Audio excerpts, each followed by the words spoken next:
Thank you very much for the kind invitation. It's a pleasure and a special honor for me to speak here as an invited speaker.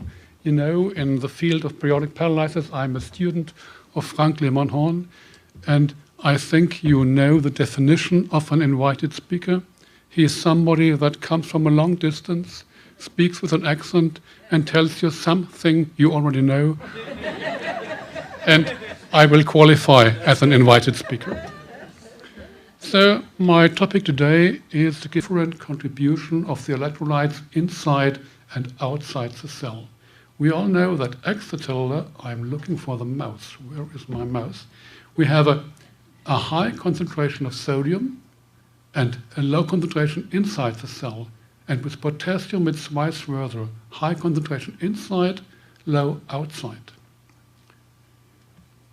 This gives you the same thing, and otherwise, inside the cell, high potassium, low sodium, outside, low potassium, high sodium. And this concentration is maintained by a membrane pump. The basis of all, the basis of excitability is the action potential here. And in order for an action potential to be generated, you need a membrane that is polarized. And this polarized membrane doesn't come for free. The cell has to pay something for that. The cell needs energy, and the energy uses the membrane pump, the sodium-potassium pump. That costs the cell energy, and this resting membrane potential is governed by the potassium concentration in and outside the cell. And the first thing that was discovered in periodic paralysis, especially in hypo-PP, was that in case of weakness, we have a paradoxical depolarization of the muscle membrane that is weak. And this is not what has been expected, because those famous equations here, Goldman and Nernst equations, they did predict the contrary. So the initial explanation was that this paradoxical depolarization was explained by something, misfunction of the membrane pump. If you look closer on these things, you see here, this is a histogram of different membrane potentials of different muscle fibers. And you see the largest proportion of muscle fibers, P1, is polarized. But even on normal concentration of potassium outside the cell, you have a small amount of muscle fibers that are depolarized. We call them P2. And these P2 muscle fibers do not develop as much force as the P1 muscle fibers. And that's the main thing. That's the cause for weakness. And even in a healthy muscle fiber, if you decrease the sodium, the potassium concentration outside of the cell, the amount of the fibers in the P2 state that cannot develop force increases. So we have a bistable membrane with P1 and P2 potentials and fibers. This is what you here say C is a so-called H-infinity curve, a basic curve to understand channel function. And if you look here, these are the fibers at the P2 state, and at the P2 state you have almost 100% of all sodium channels available. That is, they can make excitation and they can provide force. But if you have a muscle fiber in the P2 state here, you have only 20% of the sodium channels available. That is, you have only 20% of the force, so to say. At P2, most sodium channels are inactivated, and that means we cannot generate action potentials. So the fiber switches between these P1 and P2 states. Inactivation of sodium channels, which you find here, this means no action potential. This is the cause for the weakness. This means no membrane excitability, and this means no activity in the EMG if you're able to do an EMG just during an attack. If you see if you make an EMG during an attack, you only see very, very few muscle motor unit action potentials, because they come from those P1 muscle fibers that are not weak. You have a closer look on the relationship between P1 and P2. You see here in green, even in a healthy muscle fiber, that the P2 amount proportion increases if you lower the potassium concentration outside the cell. The lower the potassium, the higher the P2 proportion, the more weakness. This is one thing. If you have another problem, additional sodium leak inside for the cell, this means a higher increase and higher proportion of sodium inside the cell. The proportion of the P2 fibers increases even more. So the proportion of P2 fibers is governed by the external concentration of potassium and by an additional amount of sodium inside the cell. Where does this come from? And this is the point where the mutations come into play. This is a sketch of a so-called sodium channel.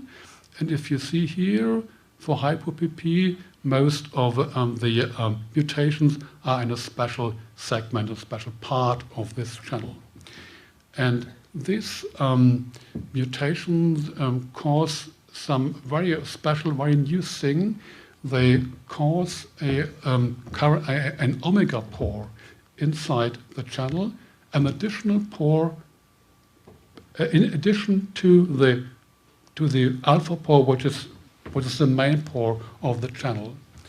And this additional omega pore is the cause of an additional current, a leak current, that is activated usually by hyperpolarization. And this additional current depolarizes and destabilizes the resting membrane potential, and thus increases the fraction of the P2 fibers. And this current is independent from the ion-selective alpha pore. So one single amino acid in a special position of the segment can cause this leak current, and this is the cause why the fraction of the P2 fibers increases. And it depends on the particular type of the mutation, whether this leak current is induced by hyperpolarization or by depolarization. And the kind of mutation there always governs also, or might govern, the different reaction to oral potassium administrations. This gating pore current is very small, about 1% of the alpha current that elicits the action potential. And this might be the reason why it has been so discovered only recently. Usually, and that's an open question, it's a sodium current, sodium ions influx there, but it could be possible that also protons go inside the cell. And if this would be the case, that's a possibility, I don't know whether it's true, that could be an explanation why attacks preferentially occur during the recovery period following muscle exercise, because there we have an external acidifidation in the external outside the cell, and the protons are very small cations, and they should be able to pass through this leak pore. In hypo-PP, for example, the mutations are nearly always point mutations that neutralize that arginine segment, and these voltage ascender mutations of the arginine, they cause about 90% of hypo-PP cases. And so only mutation in one single amino acid determines whether you have this disease or whether not. Last word to biostability. Here you see this graph. Here we have the extracellular potassium concentration, and that's in right, these are the normal fibers. If you lower the potassium concentrations, you come to the turning point of P1, and then the membrane bistable jumps to P2, where we have a depolarized fiber that cannot develop force. And even if we have an omega current, this happens earlier. That's the main thing. And in the presence of the omega pore, that's the blue line, the membrane instability occurs at a mild potassium reduction. And the smaller the omega current, the more severe hypokalemia is needed for the shift to P2. Okay?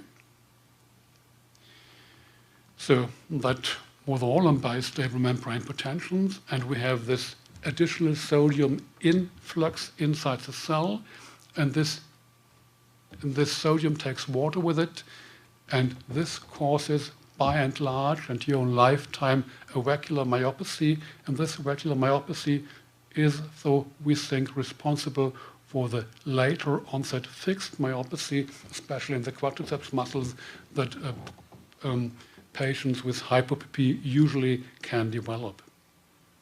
So that's the idea.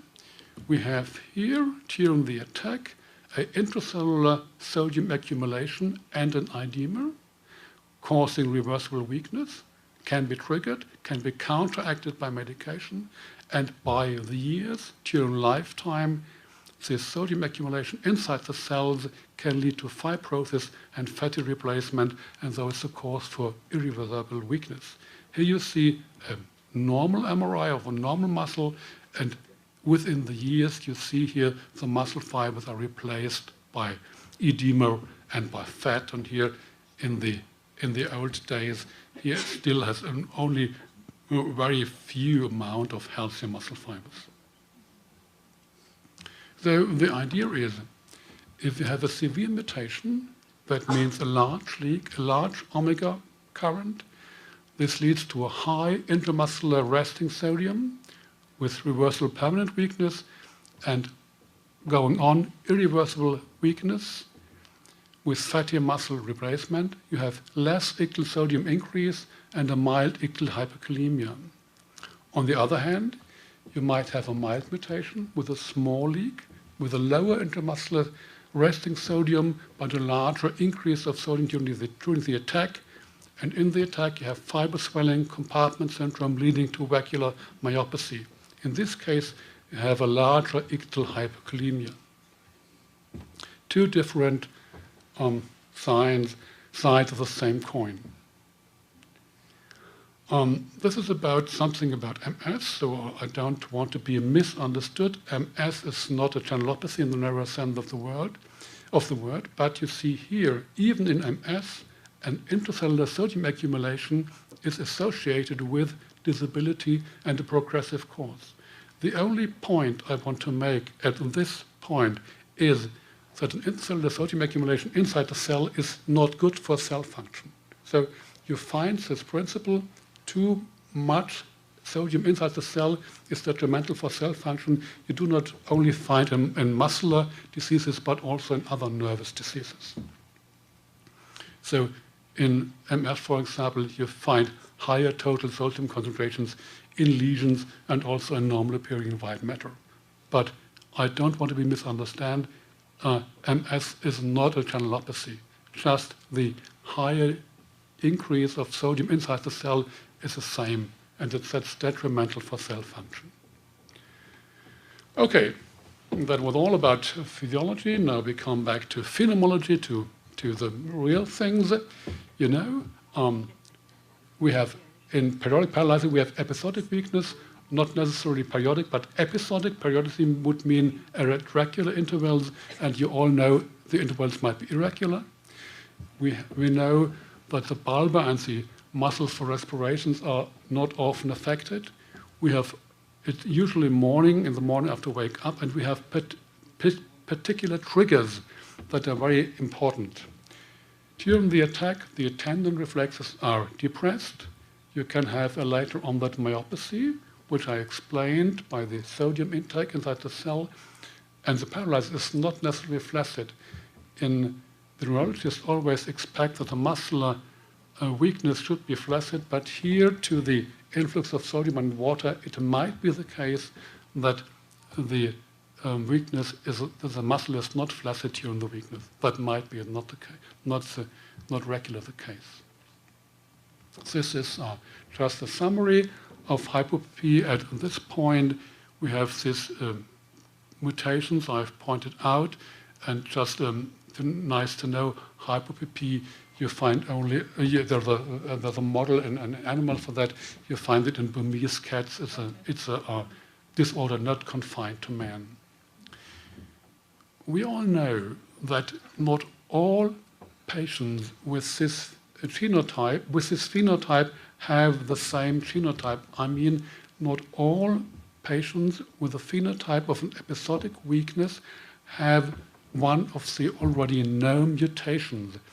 And maybe 1/3 or even less proportion of the patients may have a new mutations.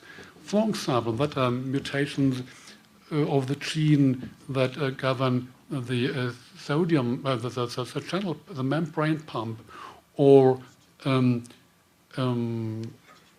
other mutations that have something to do with cell metabolism, downstream the effects on electrophysiology. And these mutations here, they are, where's my mouse? These mutations here, they are reported in single individuals. That might be the cause for the disease of patients not with channelopathies in the narrow sense of the word. And these two possibilities here have been reported by the group of Michael Hanna, then thus you should invite him next year in Dublin. Now, something more familiar for you, what evidence does suggest periodic paralysis? Of course, if you have a family history of episodic weakness, the potassium should be normal between the spells. Usually it's in the lower normal range. You should have a sensitivity to potassium, muscle cramps, muscle pain is frequent, and you might acquire the permanent weakness, progressive with age, and you have the typical triggers. Mutation, of course, is a final proof, but not all the patients with a phenotype have this clear-cut genotype with mutations in either the calcium or the sodium channels. In hypopepy, the attacks are usually longer than in hyperpepy, and in hyperpepy you have myotonia, which you usually do not have in hypopepy. The triggers. Yesterday we did talk extensively about triggers. Triggers are extremely important. You have stress as a trigger, very unspecific, but stress releases adrenaline that causes hypokalemia. Infections and vaccinations release inflammation factors. Surgery is pure stress, and you might get sodium infusions and glucose infusions. Ambient cold environment is a well-known stress. Hormones like adrenaline are stressors. Rest after work, rest after exercise is a very well-known trigger, might have to do with the protons awakening from sleeps, and we have yesterday talked about that carb food high, rich on carbs is a very good trigger. Sodium salts, of course, are also very good triggers. This has nothing to do with the sodium inside the cell. The sodium here, if you eat chips or other sodium-rich food, mean that you get a hypernatremia, a hypernatremia outside the cell, and this causes diuresis, and diuresis causes potassium wasting. So avoiding salt is maybe as good as medication. Cortisol and other drugs are triggers too. It's very important that you, as a patient, that you are able to recognize your own triggers and are able to describe them. For the diagnosis, for the doctor, I think it's extremely important. If you come to a doctor with an episodic weakness, of course the doctor does not know that you have periodic paralysis. He has to figure it out against narcolepsy, against seizure disorders, and so on. And therefore, please, if you are able to provide the triggers, though, that the doctor can characterize your phenotype. That's very important. The other thing is, the triggers are important for management, of course. If you know your own triggers, you can avoid them. And avoidance of the trigger, that is trivial, but it's rather important. And if you can avoid the trigger, that's a half of the therapy. And yesterday, we talked about misdiagnosis of a conversion disorder.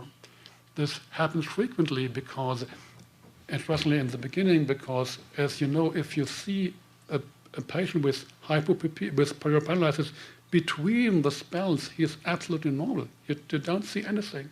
And in the spell, if the sodium is already normal anymore, you have depressed reflexes, and that's it. And stress as a trigger, that can cause everything. Every condition worsens with stress, even headaches or so. But if you can tell the physician, well, I know these spells, and I know if I have a carbohydrate meal, they can come, this should not lead to a mix-up, to a conversion disorder. This should point out to an organic problem. So triggers are for the doctor and for you and for the characterization of the phenotype extremely important. So you should know your own triggers and which are the worst one for you. How can you prevent weakness spells? That's pretty clear. Serum potassium should be as high as possible. Low sodium food, low carb food. Keep moving. Continuous mild exercise. Hold your muscles warm. A little bit physical therapy. Avoid stress. That's the adrenaline and the equivalent medication. What medication do we have? You all know that. We have potassium in the acute stage, and if in the chronic, we need the carboanhydrase inhibitors, Diamox, Keveyis, and the aldosterone antagonists, the potassium-sparing diuretics, and the beta blockers. If weakness is permanent, or if you have many attacks, many spells, you need a consistent and continuous ingestion. How does potassium work? The main mechanism of all these drugs is that they shift P1 to P2, that they increase the potential of the proportion of the muscle fibers which are normal polarized potential. Thus, they increase strength. Yeah? Of course, you all know the disadvantages, the side effects of potassium ingestion, stomach pain, something like that, and that potassium competes with other substances for intestinal absorption. So the aim should be to raise your potassium by reduced excretion. Do not take potassium wasting. Aldosterone antagonists behave in the same way. They raise potassium and they shift P2 fibers to P1. And the preferred substance nowadays is eplerenone. Inspra. I'm looking for my mouse. Where is Inspra here? That's the substance I use most often. You know that it's difficult in hypoPP to raise potassium even between the spells. Usually it's in the normal lower range, and patients often have the fear that they could overdose potassium. That's not possible if you have a healthy kidney. Only in the case of kidney insufficiency, additional potassium intake might be dangerous. Potassium-sparing diuretics, they increase serum potassium by reduced excursion, and when we have that shift from P2 to P1. And carbohydrate amylase inhibitors work in the same way. Diamox shifts P2 fibers to P1, increasing strength. And we have been known for a long time that Keveyis diclofenac is more potent than Diamox is. But as a pity, I don't have too much experience with diclofenac because Keveyis is not yet licensed in the European Union. But it's actually an old substance, and as it was used before, and we know that it is a very effective drug. Side effects, especially paresthesias, sometimes nausea and dizziness in the beginning, especially in Diamox. Beta blockers are underused in hypo-PP, in my perception, they take away the stress, and so I usually use them. They have a lot of side effects, but usually you can tolerate them. In certain kind of patients, they are very effective because they take away the stress. If you need a long-term medication, we usually combine two medications of different groups at low dose, let's say an aldosterone antagonist plus Diamox, and try to keep additional potassium as low as possible to minimize the side effects. That's the way we are doing that. Hypo-PP might be modified by sexual hormones, which they have their own effects on potassium and on the membrane excitability, premenstrual symptoms, for example. And there are certain drugs that worsen hypo-PP, especially drugs that reduce neuromuscular transmission and drugs that cause hypokalemia, of course. Drugs causing muscle ischemia, also statin, are not recommended. They might cause a little bit of myotonia, but they are tolerable in many patients. The individual prognosis is governed by the type of mutation. I have already mentioned the two ends of the spectrum, severe hypokalemia or no hypokalemia but progressive weakness, the genetic background, and environmental factors, of course. Lifelong, strong physical work favors development of permanent weakness. Now a few words on hyper-PP. Hyper-PP is just the opposite. Here the channels close too slowly and ions continue to leak inside the muscle cells, and this leads to a oversensitivity and stiffness in the muscle that we call myotonia. And during the episode of muscle weakness or paralysis, the potassium ions are released from the muscle, and that's the vicious circle in hyper-PP. That's the problem here on the left side in hypo-PP, and in hyper-PP we don't have the mutation here.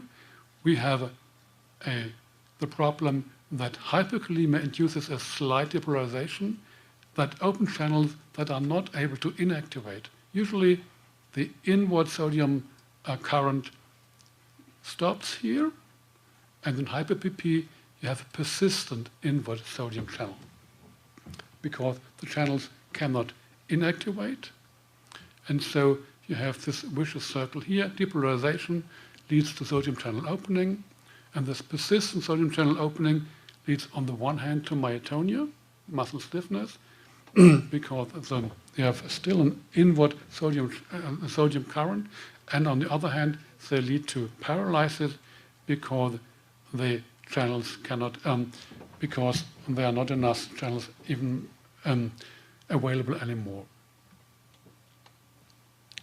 It's dominant, inherited. You have attacks, generalized muscle weakness. You have the ictal increase in serum potassium. You have also progressive myopathy, and you might have EMG myotonia. The attacks are frequent and they are shorter than in hypo-PP, and the factors that trigger it are potassium-rich food, fasting, and ambient cooling, of course, and stress triggers everything. Acute attacks do not require treatment. Some patients can abort attacks with sugar, mild exercise, with a carb intake, and the usual medication is stimulation of the sodium-potassium pump. And on the long hand, you need diuretics that lower the potassium and the carbohydrate inhibitors. Well, this concludes my presentation. You have the picture of the zebras. We have, as physicians, we have the saying: if you hear hoof traps in Central Park, it should be horses. But here, hoof traps, they can come from other things. You are the zebras, and you are the rare cases. And zebras, of course, I have been told, each zebra has its own pattern of stripes, and that's exactly your case. You might have your own mutation that you do not, on your mutation and that your effect you do not share with another person. That makes you so, let's say, unique. This concludes the presentation. Thank you for your attention.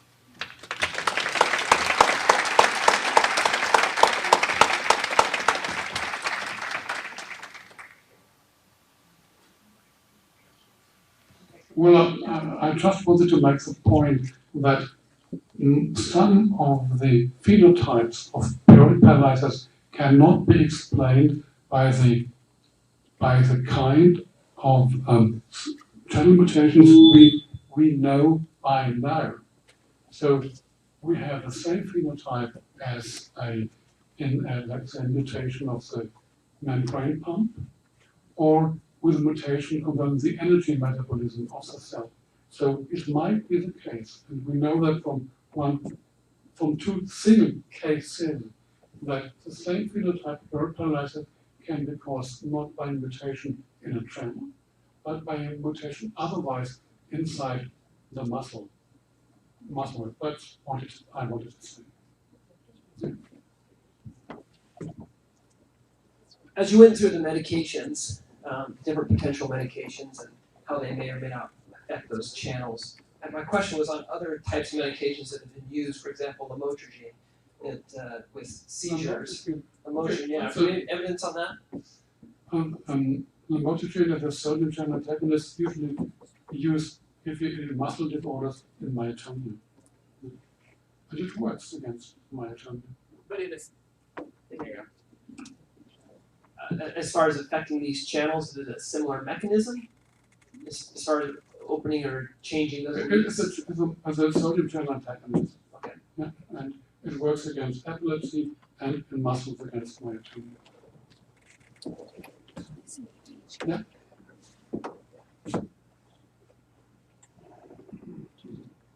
You were explaining about.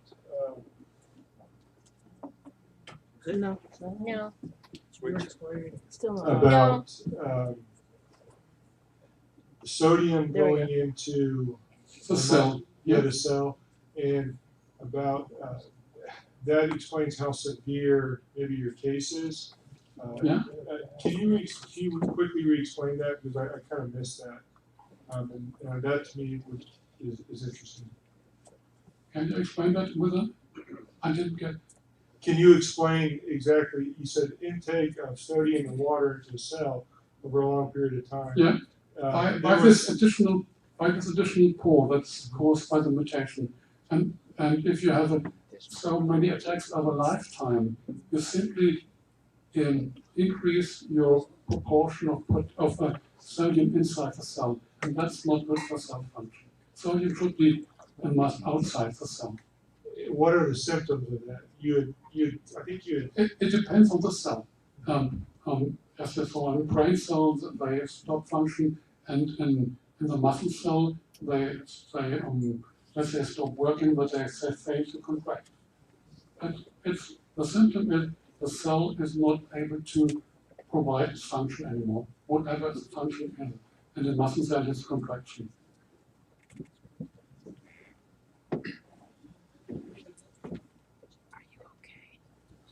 One of the slides for hypo. Yeah. We can't hear. One of the slides for hypos, there was something about vitamin B12 that I didn't quite catch. What's the relevance? This has to do something with the ingestion of potassium. Vitamin B12 might influence the ingestion of all the potassium. Does it in a good way? No, not in a good way. Not in a good way. Oh, okay, interesting.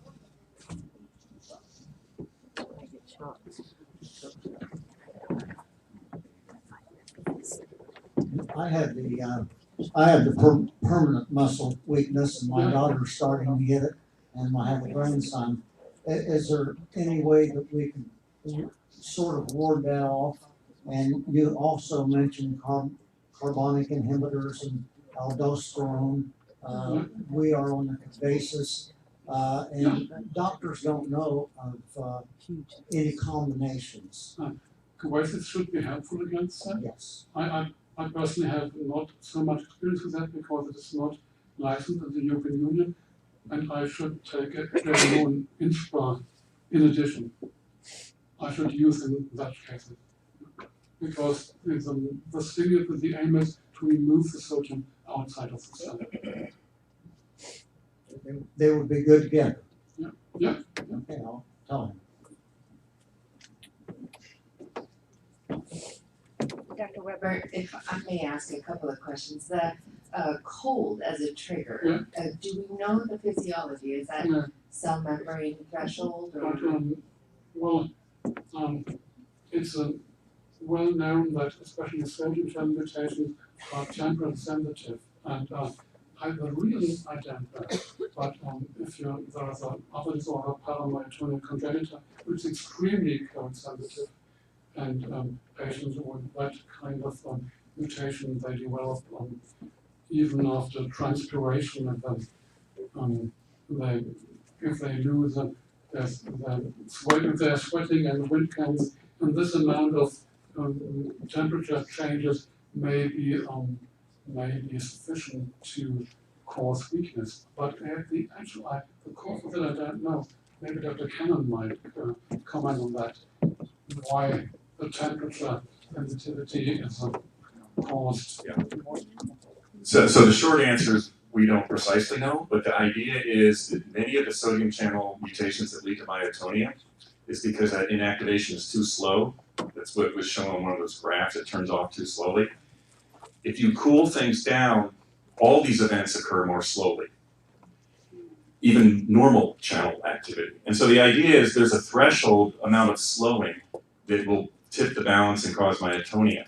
And if you're already slow to begin with because you have a mutation, then as things get slower and slower as you cool them, the mutant channels are going to get you in trouble more quickly than a wild type channel was. And that, in computer simulations, is one reason why there might be temperature sensitive. So alternatively, would there be benefit from something like a sauna on a regular basis, or infrared heat, or? I'm not aware, I'll let Dr. Weber answer, but I'm not aware that heat per se is necessarily beneficial, as opposed to the fact that cold is clearly problematic. Heat is not beneficial. Is that right? Okay. Okay, and then barometric pressure, is that something? Barometric pressure. Is that something that's been noticed? In my body, I can feel when the weather is changing, when there's rain coming. Yeah, I think we're all like that. I'm just curious. I would say that's an indirect effect. A direct effect of barometric pressure, I don't think very much.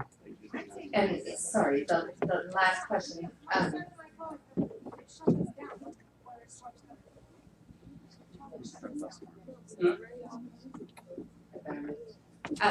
Be good to ask him and see what there's that. Yeah. Just, Dr. Weber, as far as monitoring CPK, is that something that's been studied to look at CPK, damage? in the progress of disease, CPK is just a sign of an unspecific sign of muscle damage. And in the beginning, CPK is usually normal or very mildly elevated. And in the later stages of the disease, it's normal too, because the muscle fibers can be destroyed, but in between they can be elevated. So CPK as a rule should be as normal as possible. Mild elevations can be tolerated. Just as a raise of hands, because that seemed to strike a chord. The barometric pressure thing, like who does that? Wow. Yeah. So yeah, a lot of so that's one of those things that maybe isn't as probably should be studied a little bit. Sugar is used to treat acute hyperkalemic attacks, and I'm wondering if there's a place for it in regular maintenance, the way that Diamox is used, or is it just used for treatment of acute attacks? Well, the acute attacks. So there's no need to have a maintenance, like to eat sugar regularly. Usually not. But if you usually the patients I know they feel like an aura of the attack. They feel a discomfort in the muscle, and something like that, and then if they then intake sugar, it usually is helpful and might prevent the attack, but not a necessary regular intake. Not necessary.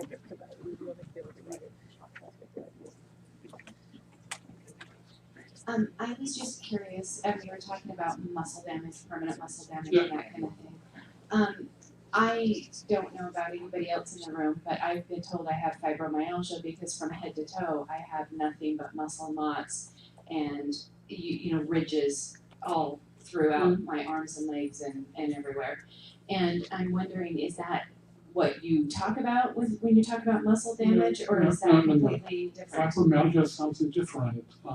Fibromyalgia is an ill-defined condition, and it is muscle pain. And muscle pain, of course, belongs to discal paralysis.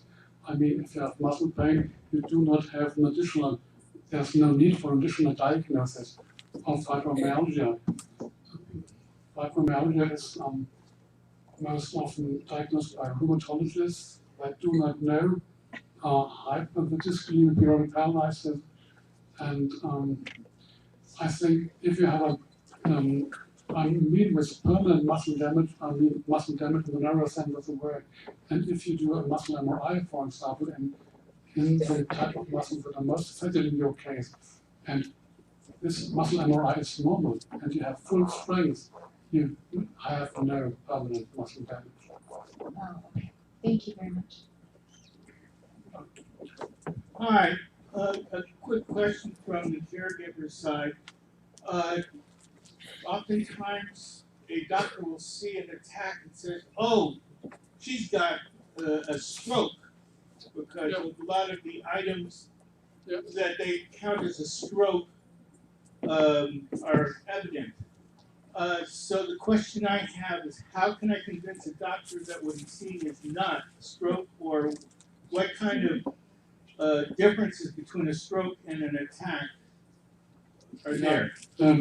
Stroke is, of course, the strokes are much more prevalent than episodic weakness in case of paralysis. So doctors are trained in thinking of stroke, and you have to, in stroke, you need very fast treatment. That's the reason why they are thinking of stroke first.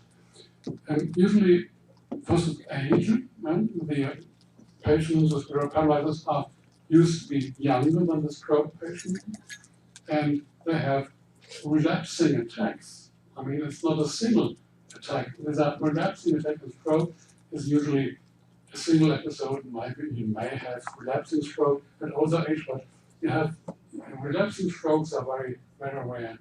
And in the acute attack, a stroke is usually some asymmetric thing. I mean, half hematopoiesis, only the left or the right side of the body is paralytic and not the other side. And another different thing, in muscle disorders, you have only muscle symptoms, I mean weakness. In stroke, you can have a lot of additional symptoms because stroke is a brain disease. You can have sensory symptoms, you have speech symptoms, you can have headache, and so on. And these symptoms are not prevalent, like let's say speech disturbances, you don't have in a muscle disorder.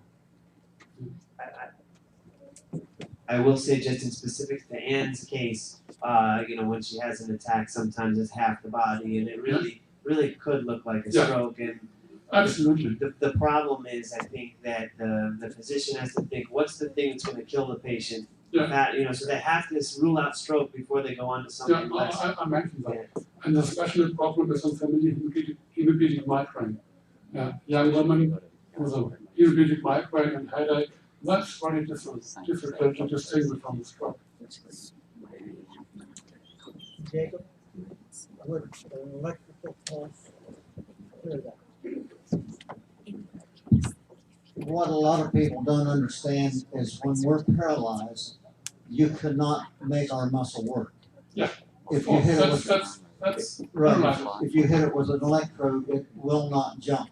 Yeah. Now with a stroke patient, I assume it would still jump. Yeah. So I don't know. That's just a good question.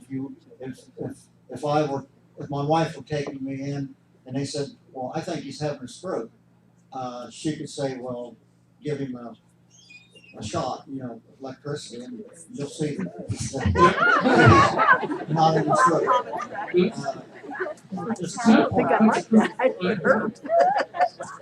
Awesome. You can feel it. You graduated medical school. Oh my gosh. Honorary We've all been hurt. Question for the experts. How high, I'm just curious what each of your opinions are. How high for a single dose of oral potassium or in a 24-hour period? I don't know, Frank. Whatever's needed, I think. Whatever you. I mean, so let's just do numbers. 100, fine, right? Can I hear 200? 200. 200. Let's go to 200. So let's say someone's paralyzed and in an hour's time they swallow 100. That's fine, right? Okay. So what about like 200 in an hour? In that hour? Well, it's needed and tolerated, why not? So they take 200 and they are maybe they're coming out of it, maybe they're not. Another 100, or at what point do you say like you shouldn't go above this number? I'm just curious. For me personally, not to be selfish about it, but like it used to be 60 was fine for me, and in my really severe attacks, I'm fine. I need like probably up to 180, 200. And then when you talk to folks, many people in past conferences and this conferences have done amounts that just sounded so crazy. I mean, Shelly, where's Shelly at? Oh, she's outside. Anyway, she takes like 14, 20 milliequivalent of pills during the day. It's just a lot. That's a lot of potassium. I'm just curious, at what point does it make you feel uncomfortable? I mentioned this. As long as your kidneys are healthy, you can't overdose oral potassium. Okay. I mean, I think that's something that the average physician probably is uncomfortable with. I don't know how many people have encountered physicians who are kind of not into high, and I think a lot of people get underdosed because of that. Maybe that and strong bridge, we can, I think potassium dosing guys over there, I mean, if you want to talk about education to physicians, putting that in the slide deck would be really important in terms of being helpful. And pharmacists. Oh gosh, yeah. And Samantha will address that, I guess, later. My mother's first episode, that was 5 years before she started having full-time episodes, was because she was on HCTZ, which flushed all your potassium, and then they gave her like 60 or 80, something like that, potassium daily. And then they decided that they would get her off the HCTZ, so they put her on spironolactone, but they didn't change the potassium. And the potassium spiked to like 6 or 7 or something crazy. They said she was nearly dead. And she was paralyzed, so they started flushing her. And they said you can only take so much potassium before it kills you. So that's why when he was asking how much potassium is too much, because when she went in, her levels were so high that all the doctors were freaking out because. Well, of course, you have to check the potassium level in the serum. And others run. Where's the safe level before you give yourself a heart attack or kill yourself? Usually in the attack you have a low potassium, of course. And if you have others run, you raise the potassium level. That's the main thing of this drug. And therefore you have, of course, to reduce the additional oral potassium and keep them both in balance. Jeff, you have yeah, so we'll take a break, and then Shelley has like public service. Well, hold on. Okay, I just want to explain the chemist in the room and why I've been on my phone. They finally came up so that I could try to figure out what was happening. We have different thermostats in these different rooms. They open up. This is actually several different conference rooms. So it's not working properly. We have blankets, we have more coming. They're going to set this side at 72. That side will be set at 75. But there's a difference with the air conditioner. So they're all on 72, but it's not working correctly. So this is the plan. So let me know how you're feeling. If you like to be warmer, it's over here. It is actually colder over there. So Yeah, weird 75 today. on Might that have to side. go up from 72. But it's warmer over there, even though it's set at 72. Even though And it's that said colder at 75, it's colder over there. actually You know. So we're just trying to make it more exciting because y'all are just